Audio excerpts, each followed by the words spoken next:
Assalamu alaikum. In this video lecture, we'll discuss some rules regarding nouns. So let's start. Our first rule for today is rule number 12. Rule number 12 quotes that who denotes the subject and whom is used for object. यानी है कि जब भी आपके पास एक sentence mention किया हुआ है या सेंटेंस दिया हुआ है तो उस सेंटेंस के अंदर जो वो होगा वो यूजुअली जो है ना वो सब्जेक्ट का रिप्रेजेंटेटिव होगा और जो हुम होगा वो एक ऑब्जेक्ट का रिप्रेजेंटेटिव होगा। अब इस चीज़ को बेहतर तरीके से एक्सप्लेन करने के लिए, इस चीज़ को बेहतर तरीके से ग्रैब करने के लिए I would love to give you an example for that. ठीक है, अब जैसे हु है ना, मैंने जैसे अभी थोड़ी देर पहले बात की थी कि दैट हु क्या होता है कि that who is basically the subject of the verb. ठीक है, for example who give you that book. ठीक है, इसी तरह जो whom होता है it is basically what, it is the object of the word.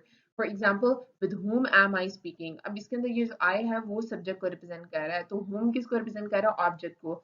इसी तरह who gave you that book, इसके अंदर जो एग्जैक्ट डायरेक्ट जो एक्शन करने वाला, परफॉर्म करने वाला जो डूअर ऑफ द वर्क है वो who है, तो इस वजह से वो इस केस में क्या होगा, वो इस केस में होगा subject. So let's move forward. अच्छा, अब इसके अंदर जो है ना थोड़ी सी और आप एक्सप्लेनेशन देख लें कि दैट जो वो होता है ना that is basically the predicate nominative. अब प्रेडिकेट नॉमिनेटिव क्या होता है, ये बेसिकली नाउन होता है जो कि रीनेम कर रहा होता है या रेफर कर रहा होता है सेंटेंस के सब्जेक्ट की तरफ। यानी है कि पहले तो आप जो पहले वाली एग्जांपल है उसको रिकॉल करें तो आपको फिर समझ आएगा प्रेडिकेटिव नॉमिनेटिव। ये नहीं है कि जो प्रेडिकेट ने क्या करना होता है, इसने बेसिकली रेफर करना होता है। ठीक है, इसने एक इशारा देना होता है सेंटेंस के सब्जेक्ट की तरफ। अगर आप इस एग्जांपल को देखते हैं तो आपको ये चीज ज्यादा बेहतर तरीके से क्लियर होगी कि that this is who I am. अब इसके अंदर देखें, ये जो हु है ना ये आपका सब्जेक्ट ही है, लेकिन ये प्रेडिकेट नॉमिनेटिव है। उसकी रीजन क्या है कि ये नॉमिनेट कर रहा है, ये रेफर कर रहा है towards your sentence, like I जो इस केस में सेंटेंस का सब्जेक्ट है। So that was all about the predicate nominative, why we call who predicate nominative and how we use who as a predicate nominative. Our next rule for today is basically rule number 13, and rule number 13 quotes when two or more singular nouns are connected by either or, neither, nor, and or the pronoun used is singular. ठीक है, अब पहले तो आपको ये चीज समझने की जरूरत है कि सेंटेंस का स्ट्रक्चर किस तरह का है। सेंटेंस का स्ट्रक्चर इस रूल के अकॉर्डिंग कैसा होगा कि आपके पास दो सिंगुलर नाउन्स होने चाहिए जो कि फॉर एग्जांपल मैं कह देती हूँ कि हमजा हैं और आफिया हैं। ठीक है, और उनको आपने या तो ईदर और से कनेक्ट करना है या आपने उनको नीदर नॉर से कनेक्ट करना है या फिर आपने और से कनेक्ट करना है। लाइक वो इस तरह से होगा, ईदर हमजा और आफिया या फिर नीदर हमजा नॉर आफिया।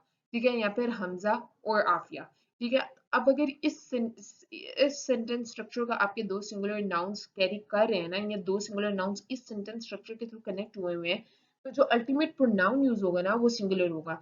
ठीक है, जैसे अगर मैंने हमजा और आफिया की जो एग्जांपल ली थी उसी को अगर मैं फर्दर एलिबरेट करूँ तो मैं उसको इस तरह से बोलूंगी कि that neither Hamza nor Aafia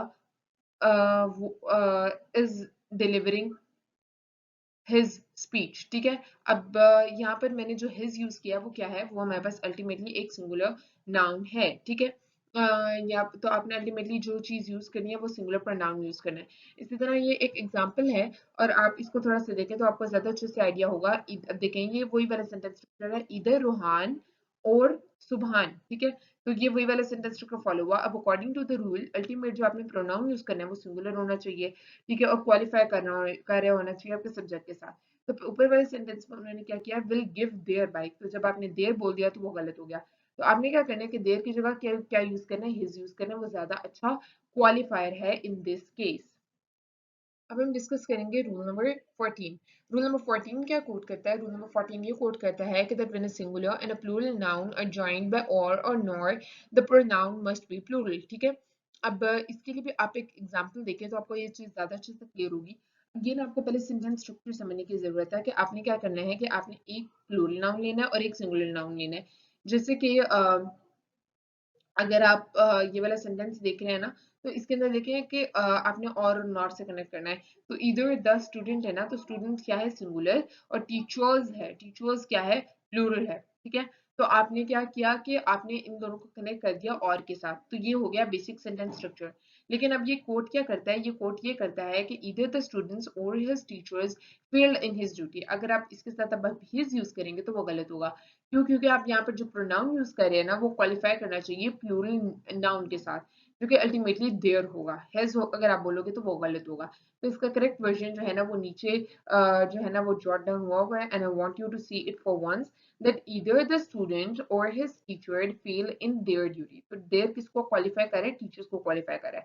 तो अगर मैं इसका जर्नल से सेंटेंस स्ट्रक्चर आपको बताऊं तो क्या होगा, your first noun which is इधर सिंगुलर और प्लूरल, देन और या फिर nor, then your second noun which will ultimately be contradictory to the first noun। तो अल्टीमेटली जो आपका pronoun यूज होगा that will be plural। Our next rule for today is basically rule number 15. And rule number 15 quotes that whose is for living processes and which is basically for lifeless processes।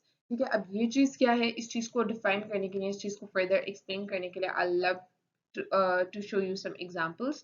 ठीक है, which novel did you select, या फिर whose photograph is lying there।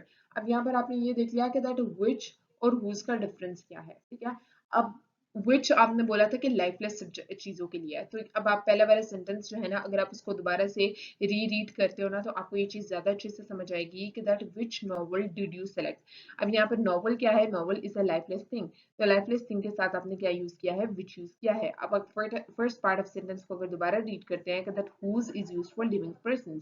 अब living person, अब photograph में के अंदर usually living person ही होते हैं। ठीक है, जैसे लाइक फैमिली फोटोग्राफ है तो उसके अंदर भी लिविंग पर्सन की ही बात हो रही होती है। तो ये सेंटेंस भी उसी चीज की तरफ रेफर कर रहा है, जैसे इस पिक्चर में भी लिविंग पेंगुइन्स है।